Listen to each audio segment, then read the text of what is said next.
الرحمن علم القرآن خلق الإنسان علمه البيان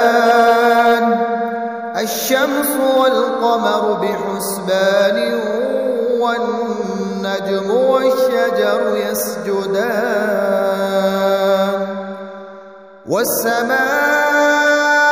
رفعها ووضع الميزان ألا تطغوا في الميزان وأقيموا الوزن بالقسط ولا تخسروا الميزان والأرض وضعها للأنام فيها فاكهة والنخل ذات الأكمام والحب ذو العصف والريحان فبأي آلاء ربكما تكذبان خلق الإنسان من صلصال كالفخار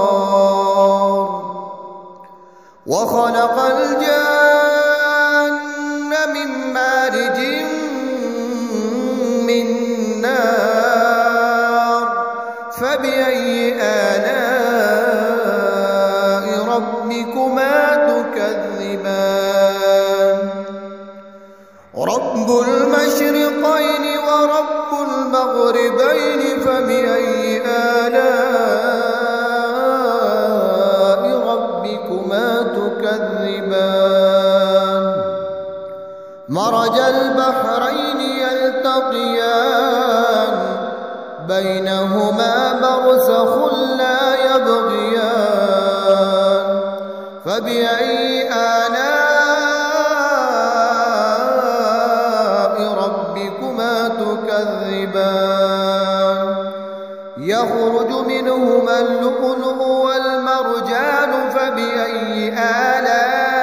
آلاء ربكما تكذبان وله الجوار المنشآت في البحر كالأعلام فبأي آلاء ربكما تكذبان كل من عليها فان ويبقى وجه ربك ذو الجلال والإكرام فبأي آلاء ربكما تكذبان يسأله من في السماوات والأرض كل يوم هو في شأن فبأي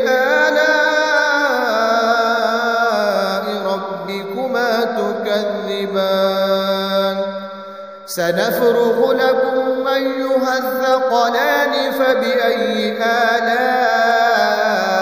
ربكما تكذبان يا معشر الجن والإنس إن استطعتم أن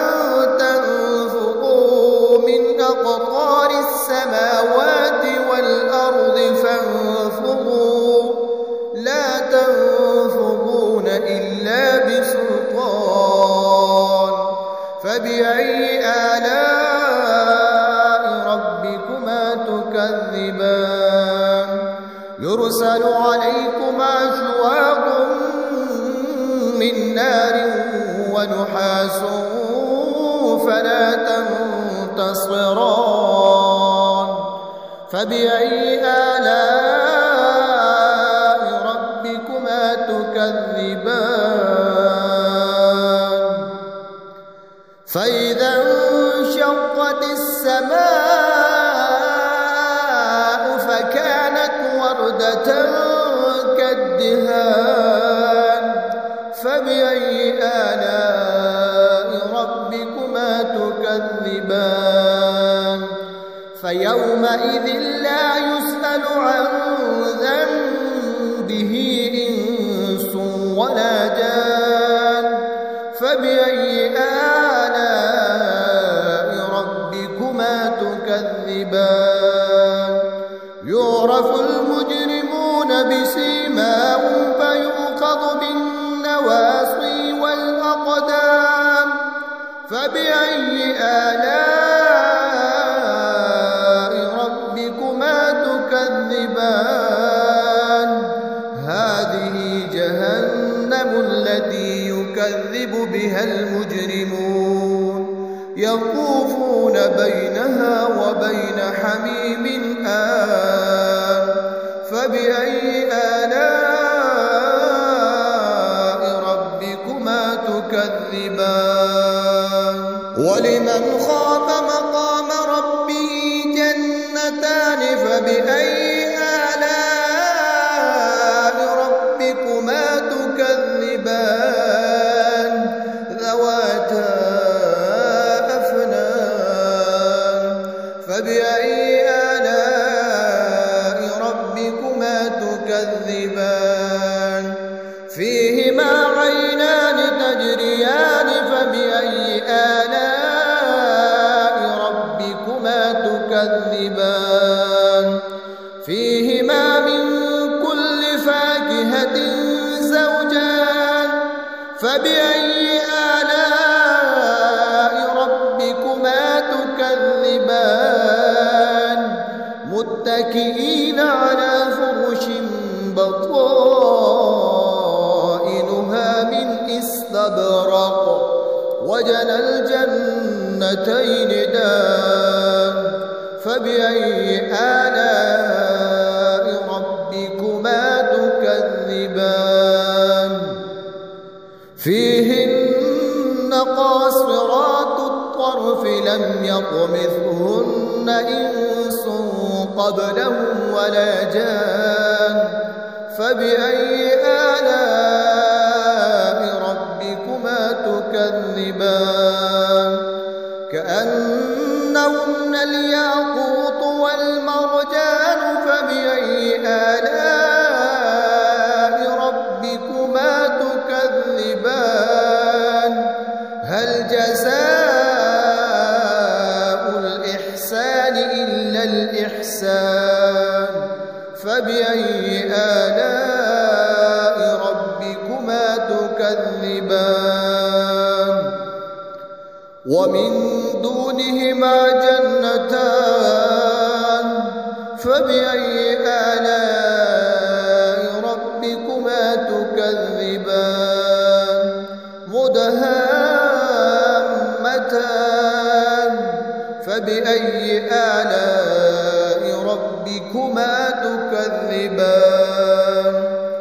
فيهما عينان نضاختان فبأي آلاء ربكما تكذبان فيهما فاكهة ونخل ورمان فبأي آلاء ربكما تكذبان فيهن خيرات حسان فبأي آلاء ربكما تكذبان حور مقصورات في الخيام فبأي آلاء ربكما تكذبان لم يطمثهن إنس قبلهم ولا جان فبأي آلاء ربكما تكذبان متكئين على رفرف خضر وعبقري حسان فبأي آلاء ربكما تكذبان تبارك اسم ربك ذي الجلال والإكرام